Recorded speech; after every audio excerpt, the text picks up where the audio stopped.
So this unit is currently in production, placed some on order, so we should be getting those in stock probably the middle of April. They're on order, they're heading this way.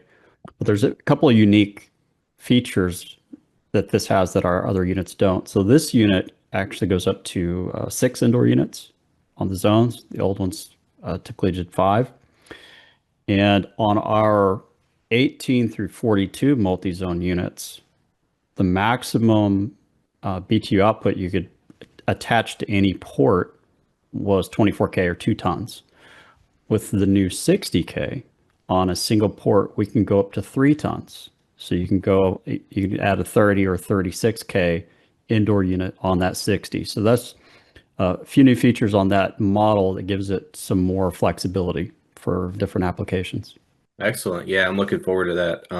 I've had a few folks ask about it. Seems like that everyone's very interested in having that capability, that 3 ton.